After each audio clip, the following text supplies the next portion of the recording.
Sydney Harbour, the gateway to Australia. A sunburned country haunted by ghosts of a violent past. Absolutely amazing. Drawing international paranormal investigator Rob Demarest to its shores. Ghost hunting dream come true. To meet his crack team of ghost hunters. I want to welcome all of you to the Haunting Australia team. When I came here 5 years ago down under, I was amazed by the amount of paranormal activity that I experienced and witnessed, especially considering this is a pretty new country in terms of Western history. So what I would like to do now is combine the 6 of us with all different talents to see if we can unlock the paranormal mysteries of Australia. The first mission, to investigate the haunting of an age-old academy in the Blue Mountains of New South Wales, marred by tragic history, and where visitors today report encounters with residents of yesteryear.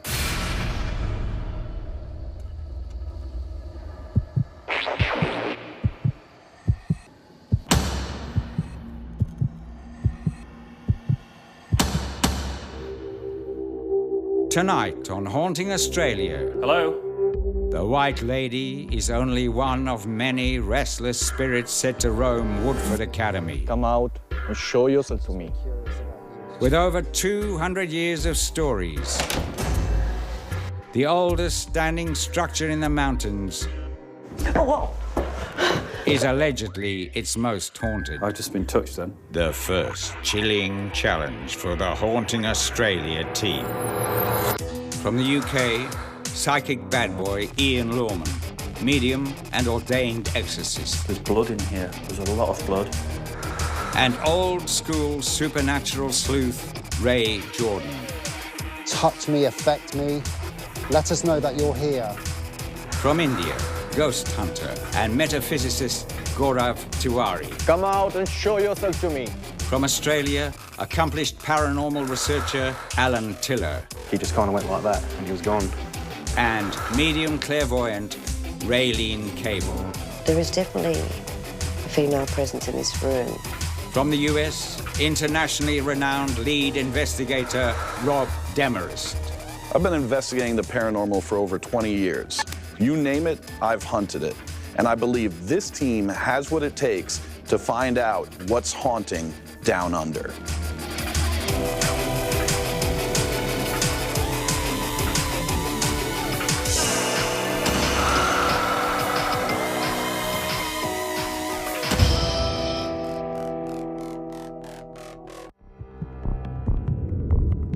West of Sydney, New South Wales, the Blue Mountains loom ominously. To the English settler, a daunting barrier to lands beyond. To the indigenous inhabitant, a place of fear and mystery. Steeped in myth and history, it's said to be one of Australia's most haunted regions. And perched in the brush, purportedly teeming with spirit activity, the notorious Woodford Academy for boys. Previously a pub, a gentleman's residence, and a sanatorium. Within its creaky walls, 12 restless spirits are said to reside. 6 good ones and 6 bad ones. The hauntings date back to a mysterious death in 1835, when ex-convict bootlegger William James, plying his trade from a sly grog shop, faced financial ruin, and his wife Mary was found hanging from a noose. She was in postnatal depression and they were poor and they had children. So she hung herself. Or did she? Reports state James was tried for his wife's murder but acquitted, after which he mysteriously vanished. And Mary James's ghost became the first of what's known as Woodford's dismal dozen. I felt an energy come through the doorway and I looked up and I saw the dark shadow of a man. There was a dark shape that was standing on my shoulder, near my shoulder. I can't describe him, but I know it was a gentleman. Within Woodford's walls, the spirits seem to have free rein. The sun goes down, the shadows grow longer and more sinister. Lights inside are extinguished, and the team enters in pitch darkness. In Woodford's rickety rooms, CCTV cameras lead back to Surveillance Central. Let the ghostly games begin.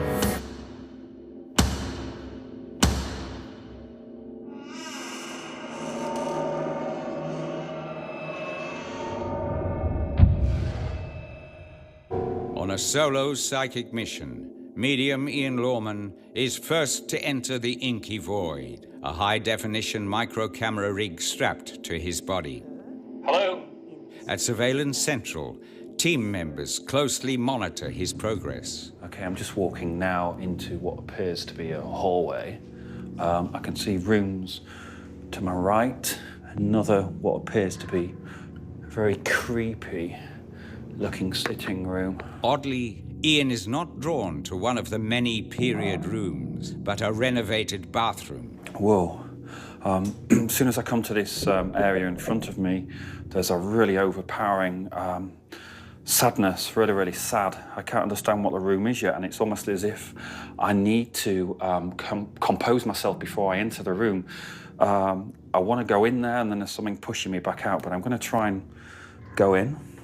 I have all three abilities: clairvoyance, which means I can see the future, a medium who can talk to the dead, and psychic who can do here and now. I started seeing spirit at the age of 3. It wasn't until I was 15 till I realised that I could speak to the dead, so it was really 15, 16 when I knew I was a medium. Psychic was something I developed once I started connection with the spiritual church. They showed me how to control that, how to use that. My background started as a dancer, so I went to the Academy of Ballet, and then I started going into bare knuckle boxing, which I had 28 fights and lost 1. So that was a really huge success. And I realised I lost the last fight, and I thought this could be a downer, so I thought I need to walk away. And I started doing tarot readings to earn a living, and then the rest is history, really. Ooh. Okay. The old bathroom was once a bedroom. I took a group of Darug Aboriginals around, and they were petrified. I'm just half expecting somebody to jump out behind there. One of them said to me, "What is behind that door?" And I said, "Why?" And she said, "Whatever it is, it's evil. It's incredibly evil and should be locked up in there." Whoa, there's there's this really overpowering energy coming in now. Sensing psychic heat, Raylene Cable also enters the dark building, heading upstairs to another supposed center of activity, the attic. This area of the academy was always a nice area. I just feel there was a lot of sadness. My specialised area is mediumship, but I'm also a clairvoyant. At the age of 2, my mother realised I had a gift. She would take me, I used to always say, "Get the man out of my ear." She took me to a child psychologist to make sure there was nothing wrong with me, and everything showed up clear, but it's never gone away.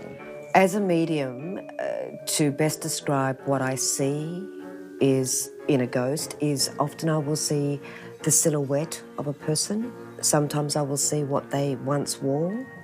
Often I will actually feel before I see, and then I start to hear.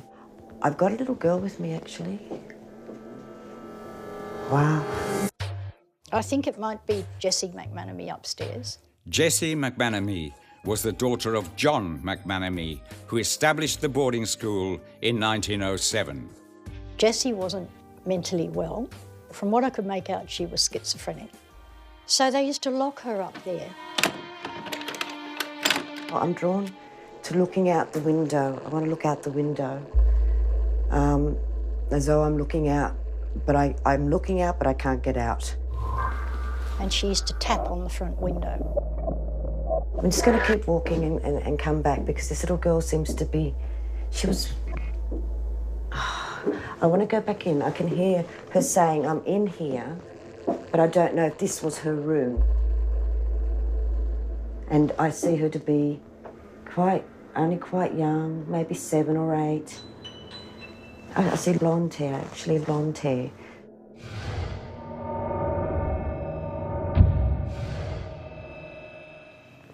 Okay, the room doesn't feel right, I'll be perfectly honest with you. Coming very, very close, very emotional. Dear me. There were about 6 of us, so I opened the door and we went in. One of them said she had a baby on her hip and she said, I've got to get out of here. Tell me what it is, tell me. And I said, I can't tell you other than someone committed suicide in here. I got this sensation like I need to clear my throat, like there's something around my throat. She said, it's very, very evil. Either somebody's taken their own life by a hanging or there's been a strangulation, because my throat is really, really burning now and I can feel this. It is a hanging of some sort. There is a rope around my neck. This is a room that the little girl, the little fair-haired girl, keeps drawing me back in here. This may have been her bedroom at some point, and I'm getting a yes as I say that. Her bedroom at some point. I really, really feel emotional now. This, to me, is like a punishment area of some sort. I feel like this area here has been an area that's, Energy that does remain has an unhappy beginning.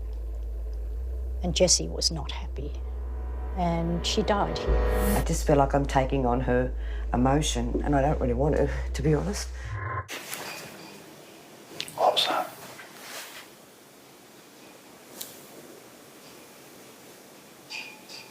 Can you hear that?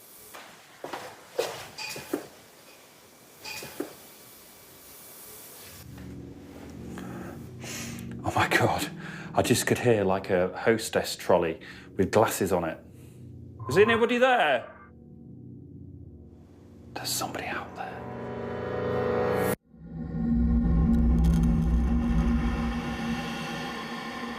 Not only is the interior of Woodford Academy supposedly haunted, outside, the garden is also said to play host to a resident spirit. This is where witnesses have reported the apparition of tragic Mary James. She was just there. This encounter actually happened about 9 or 10 years ago, and I came out here with my grandmother, joined in on a tour. I kind of slipped away from the crowd a little bit, and I saw this beautiful lady who had long, dark brown hair, and she was dressed in a very olden style nightgown. I thought, oh my God, what have I just seen? She made eye contact with me. And then I actually watched her slowly just turn around and walk into the bush, and as she would walk, she'd just slowly disappear into nothing. Believing they can make contact with Mary, Ray and Gaurav head out to the dark, chilly garden. So, Gaurav, we're going to head down towards the end of the garden. The apparition has also been seen around this area. Let's see what we capture. I'm calling out to the spirit of Mary James.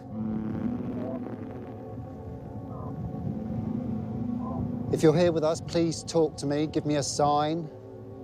In a former life, I've been working for one of the world's largest telecommunication companies.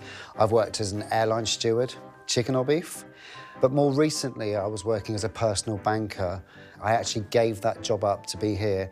I got interested in the paranormal when I was 5 years old. We used to spend our summer holidays at my grandfather's house. The bottom level was the basement cellar area. So my cousin and I, we used to have a mirror. So we used to place the mirror on top of a box. We had a candle, which at that time we weren't supposed to be using. And we used to look into the mirror to see whether we could see spirits looking back at us. We know now that that was called scrying, which is a method that ghost hunters and mediums actually use to communicate with spirit. If you're the apparition of the white lady that's been seen and been validated... Ray uses a digital recorder to try and capture what's known as EVP, or electronic voice phenomenon. Gaurav is armed with a full spectrum stills camera, which sees far more than the human eye. The human eye only sees in a certain variance, whereas a full spectrum is everything. We see a certain amount of colour. On the left-hand side, we have UV, and on the right-hand side, we have IR. So what the full spectrum camera does is it expands on the human eye. So you start seeing in light that, as a human, we can't see at all. Can you please show yourself to us in the pictures? Show us you're here.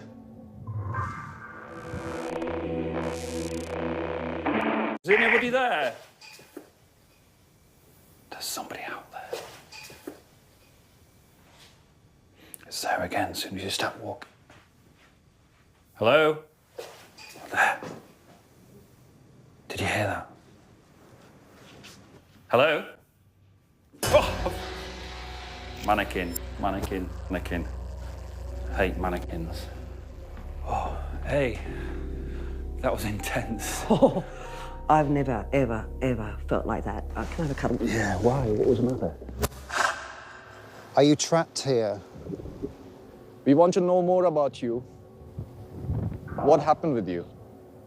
We can offer you some help if you want, if you can show yourself to us in the pictures. If you're not afraid of living people, come out and show yourself to me. Give me a sign, Mary. I know you're there. As the elements put the wind up Ray, Gaurav spots an anomaly on a digital photograph. I think I captured something here. I'm not sure what it is, but let's analyze it. To review their efforts, the frozen ghost hunters rush to the warmth of Surveillance Central. Oh, I can't believe how cold it is out there. Right, these are the photos you've taken, so why don't you... Yeah, I think I've got something interesting.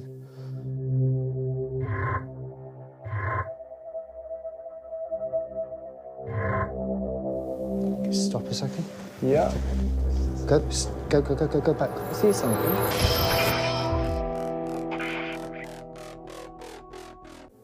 Gaurav has been trying to capture an image of the White Lady, Mary James, an original tenant of the property, found hanging from a noose in 1835. Touch me, affect me. To examine his shots, he has returned to Surveillance Central with Ray. Full-spectrum stills cameras like Gaurav's are popular amongst ghost hunters. What's that there? Due to the fact that they read infrared and ultraviolet as well as standard light. Does that not look like a face? You know, Ray, it could be our mind playing tricks. It could be matrixing. Matrixing is a human tendency or tendency of human mind to find a familiar shape out of complex images. If it is a face, it's quite a smiling face. Looks like a happy ghost. Dismissing this image as a trick of the eye, Gaurav moves on and thinks he's hit pay dirt. Stop a second. Yeah.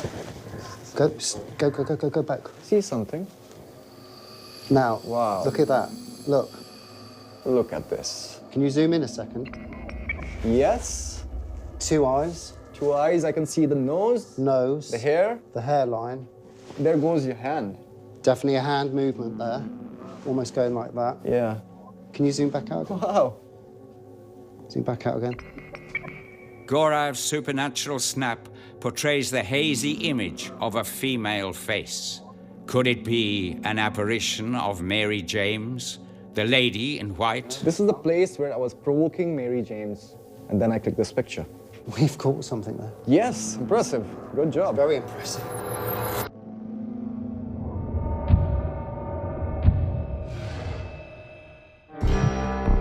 Some visitors to the Academy claim to have been pushed and shoved by small, invisible hands. Could it be the supposedly mischievous spirit of Jessie McManamy, daughter of the school founder, John McManamy? She hated the school. Her father was the schoolmaster. He was strict, he was deeply religious, and I think he ruled with a rod of iron. She has pushed people, and she actually pushed one person down the stairs. Or does this alleged activity relate to former pupils of the boys' boarding school? Either way, the victims have one thing in common. All of them, almost to a person, have been teachers. This happens mostly to school teachers. They get pushed. As it happens, in his previous career, Team leader Rob Demarest was a school teacher. Will Rob suffer pushback from the spirited students of Woodford? I worked at a number of locations. I worked at very high-end boarding schools. I also worked at lockdown facilities for troubled kids where I was a restraint trainer. So I think in some situations I could try and be a really nice, helpful guy, and others I had to be a strict disciplinarian. Rob and Raylene are working in complete darkness like this. Only we can see what's happening around them on an infrared camera. This is a device that I worked on. It's a natural EMF meter that measures. Well, before we were able to even get too far into that, something knocked twice on the door, starts pushing the door open. Is there nobody behind that door? You gotta be kidding me. There's gotta be someone behind that door. I open the door, and there's no one there. There's no one hiding in the hallway. I'm telling you, there's no one there. Did you guys see that? Did you hear it? Something just knocked on the door. I'm gonna close this nice and tight this time. Somebody was late for class. That's amazing. That's incredible. Okay, so now, apparently our student may have joined us. So let's get right underway. You know, first of all, I was actually a teacher for a number of years. So I just want you to know that I try and be a fair, kind, nice teacher. Were you a student here? If this is a student that we're talking to, is that your stomach? No. You didn't hear that? I heard it, but it wasn't my stomach.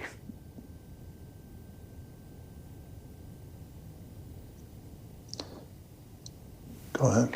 I just keep getting the name Johnny.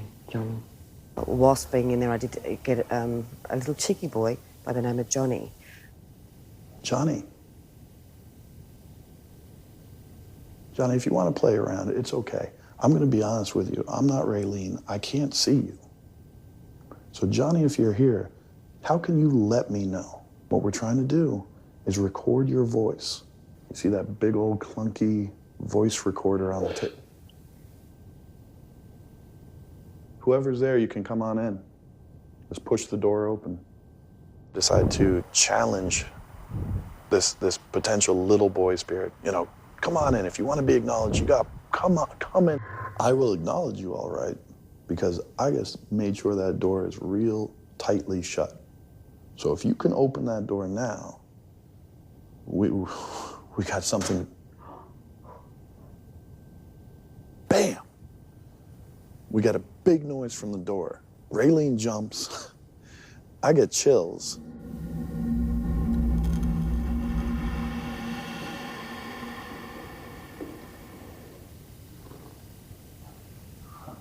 You gonna do it again? And I just waited by that door. You know, there's that moment sometimes. There's that moment where you think if I could just open the door at the right second, right at the right moment, there's gonna be a full apparition, a full ghost standing right there.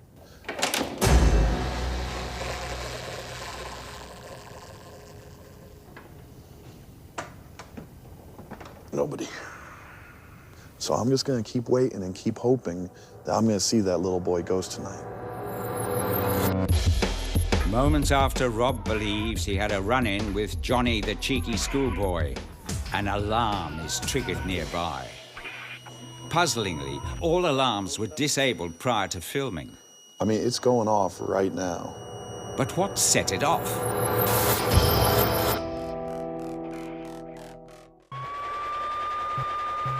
This is completely baffling, since the alarm system was deactivated prior to filming. The call, nevertheless, went through to the local Lawson Fire Brigade, which arrives promptly. Even though it's a false alarm, the fire chief is not annoyed. He's seen this before. There's something strange that occurs here from time to time and sets off the automatic fire alarm. This time, a sensor in the Academy's roof space went off. So we'll need to get the ladder and get up there and have a look. We might put you up the ladder. When one of the firemen were actually in the roof space, looking at one of the detectors, the adjoining detector, that actually activated. He went over to that. I was up in the roof space at the same time, sort of partially in that area. And while he was over there at that one, the one on the other side activated. And there was no reason for that. But it was very weird having 3 detectors activated, and 2 of them while we were there. The attic rooms, without doubt, that is the most important area of the house. People are scared of the attic because there are so many written stories about people not being able to breathe, the floor moving, people on the stairs. The stairs seem to be a main focus of experiences in this house, but then they lead up to the attic, so maybe it's just an overspill. In the early hours of the morning, Rob and Ray ascend to the attic. We know so far this evening there's been a large amount of activity involving people being touched, people hearing footsteps. What we want to do is make sure that we're doing our best to document that. So we're using a number of pieces of equipment. Rob sets up an arsenal of ghost hunting gear.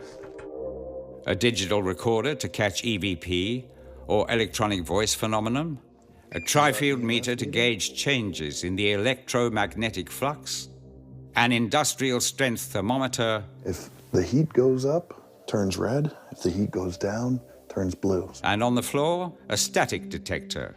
So if anything starts crossing the floor to get close to you, that'll change color. His trigger object, no less than fellow investigator Ray Jordan. And essentially using Ray as bait. To tell you the truth, Ray, we're talking human guinea pig time. Rob's planning to leave Ray alone, upstairs in the dark. Other team members will monitor his progress on surveillance cameras. He seems a little nervous. Yeah, he seems very nervous in that room, yeah. You know, he is a genuinely nice guy. So we're hoping that a spirit up here who's in pain, who's sad, will be drawn to Ray.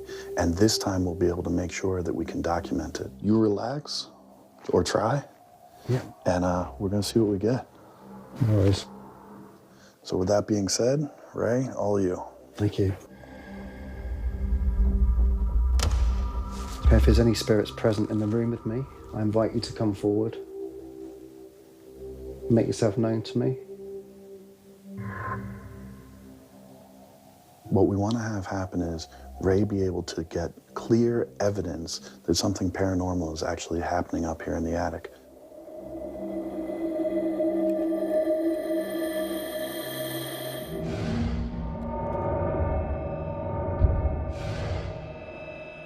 Earlier, accompanied by Raylene, Ian was disturbed by what he felt to be a presence in a balcony bedroom. I actually don't want to be in here right now. Now, stealing his psychic courage, Ian returns. I think if you set your camera up in this one... Gaurav joins him, with hopes of finding photographic evidence of the spirit. But the supposed ghost may have other ideas.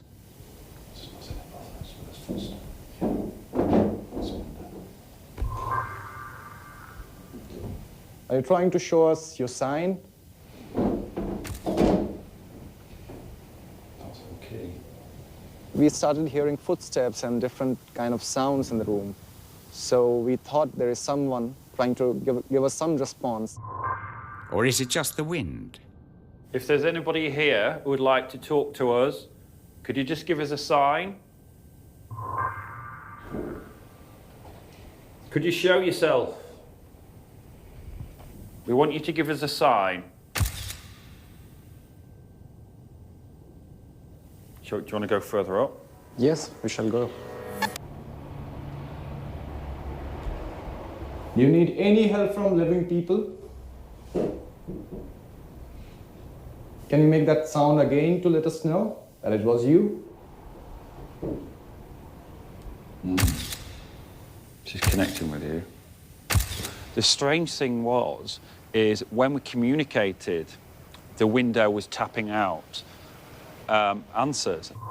Can you show yourself to us? I'm clicking pictures and I want to really see you. If you could please show yourself to us. Could you maybe make a noise in the room next to us?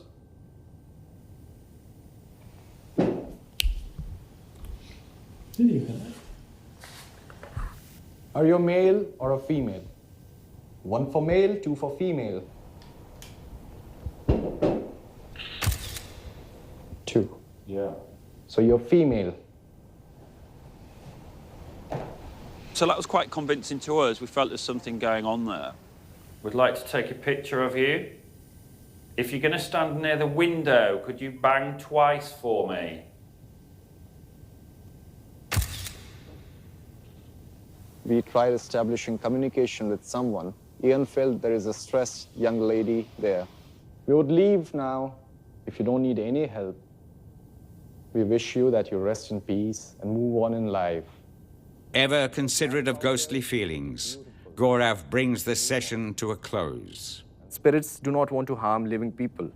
All they need is an attention or sometimes a guidance which could help them move on. Bless you.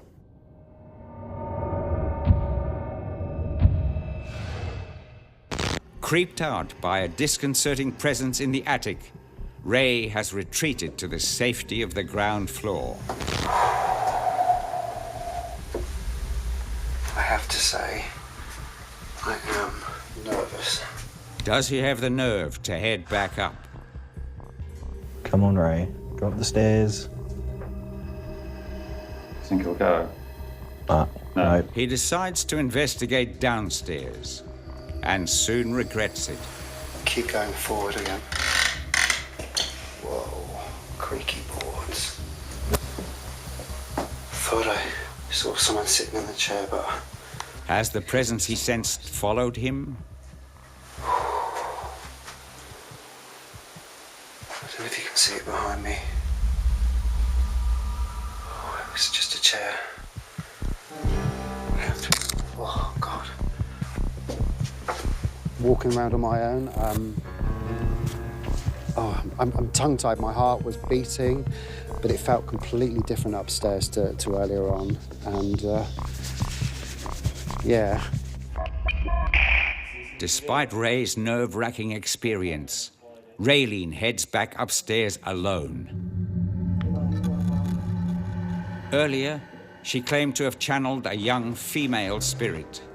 Now she's determined to reconnect. Despite her awareness of the attic's allegedly malignant resident. Go, go.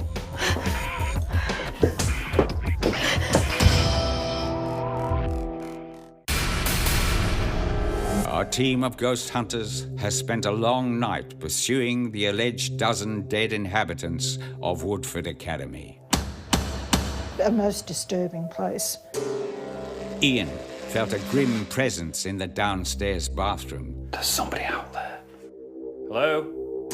And was in for another shot in the attic. Okay, I've just been touched then.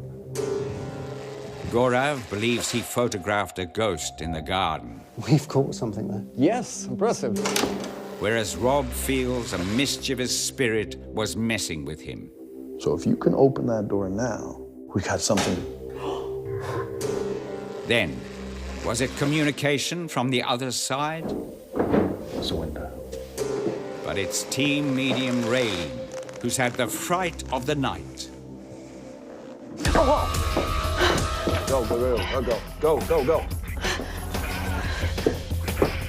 Gallant Gaurav rushes to Raylene's rescue. Raylene, are you okay? I went to sit down and I could see a male shadow. He scared me. It's like he wanted to scare me. The shadow person described by Raylene is uncannily similar to that reported by witness Nora McGee. The dark shape moved from the very, very corner of the room, and I had a feeling that there was something there, but I couldn't see it. And then it shot out. I think he wanted me to run. I don't know what would have happened if I would have stayed. It's just bad. These were really physical, kind of nasty things that happened to these people, and for some reason, that energy just seems to stay there, and that's what we're picking up as investigators. We're picking up on those negative impacts that happen to those people. an ordained minister of a metaphysical church, Gaurav is qualified to cleanse victims of spiritual distress. What do you feel? I'm still very shaken. All right. Just look into my eyes. Gaurav does bring in a beautiful cultural aspect, and I think it's great for the team. It's a nice little balance. Take a deep breath. Exhale. Relax. Close your eyes.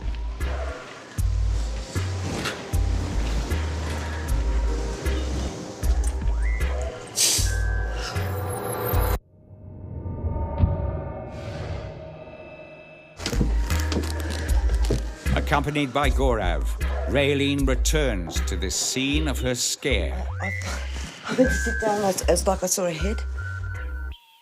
I know you're here. I just want you to relax. Gaurav has resolved to relieve the Academy of some psychic stress. I'm going to open the doors to the outer world for you. If you're trapped here, let me help you. If a spirit believes that he cannot move out of a place, he gets stuck there. He employs smudging, the Native American purification rite of burning bundled herbs, along with an ancient universal chant.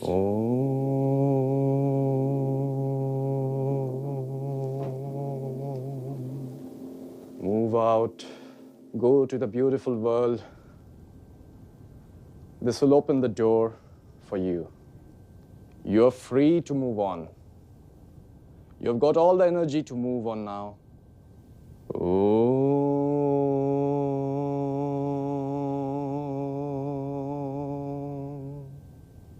As the alleged ghosts of Woodford settle, the team brings their investigation to a close.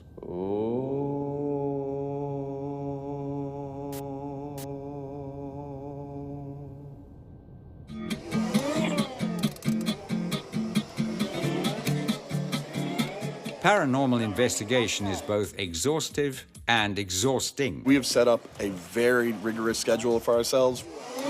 Before they start their evidence analysis, our ghost hunters need a break. So the Haunting Australia team hops aboard segways to go sightseeing. We want to see Australia too. A lot of people have never seen this country before. So we're getting that time off and doing something fun at the same time. Of course, exploring a bush trail aboard a contraption designed for city transport is a bit unorthodox. It's fun, cool, just like riding a horse. But the ride seems to be going smoothly until... Faster, faster! Yeah! Hey! Oh. Gaurav learns the difference between a horse and a self-balancing two-wheeler.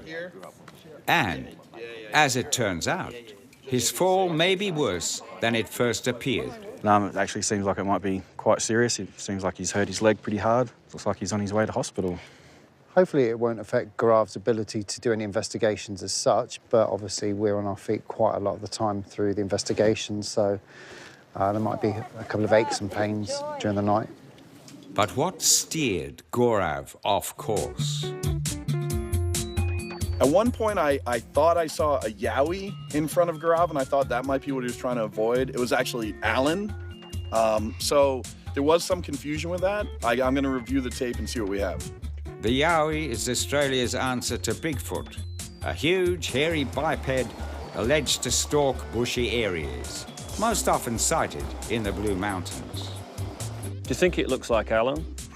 Taking the piss? No. So what sort of size is it? Probably my size. No kidding. So it is you? It is yeah? me.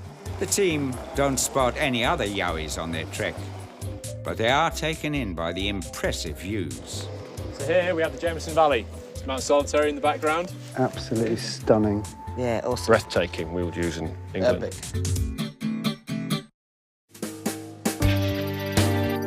Of course, the primary aim of a ghost hunt is to view evidence.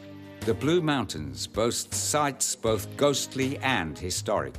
Among them, the Mount Victoria Public Hall, reconverted into a movie theatre where the team now convenes. Rob! Oh, welcome, guys. Welcome to you. How goes They're it? relieved to see Gaurav released from hospital, but still awaiting test results. The strongest piece of new evidence is put forward by Ray Jordan. Reviewing the tapes from his solo ground floor investigation, Ray discovers a very clear EVP, or electronic voice phenomenon. Wow. Okay, that's impressive. Great work. Yeah, well done, Ray. The really good thing about our EVPs is they've verified exactly what they're predicting is happening, and then you have the EVP that matches what they're saying is going on. And I don't think that's ever been done on television before. What we have here is an absolute fantastic example for me of a Class A EVP. Wow. Okay. A Class A EVP is clearly audible without enhancement or amplification. It is considered a holy grail of ghost hunting. That's nuts. I guess let's play it again here. This is incredible. Who in that house would be in pain? This inexplicable voice was recorded near the very spot Ian Lorman channeled a mysterious death, the downstairs bathroom. You walk left into the bathroom, so that wall backs onto the bathroom, and that's where the pain is. So that's the pain room. This is where a Woodford worker tragically took his own life by hanging himself. I think the house is holding that pain. So it could be an entity just shouting pain to let you know. This death eerily echoes that of Mary James, found hanged in 1835 behind the Academy, and still alleged to stalk its grounds as the ghost of the White Lady, one of the many permanent residents of Woodford Academy. Woodford Academy was very impressive. We got a good mix of technical evidence and psychic impressions, and that's what we're really looking for here. Not only we could revive the history, but we could also find some compelling evidence that says this place is very active. Initially, when I walked in, I thought, oh, it's going to be one of those buildings that looks amazing. Nothing there. But instantly, I was in there and bang. I do believe Woodford Academy is actually very active. Long Jail is arguably one of the most haunted prisons in the world. I've investigated haunted prisons the world over. Geelong's top 5. What the Haunting Australia team uncover could change everything. It definitely looks like a person standing there and not a shadow. Haunting Australia, all new next Tuesday at 10, only on Sci-Fi.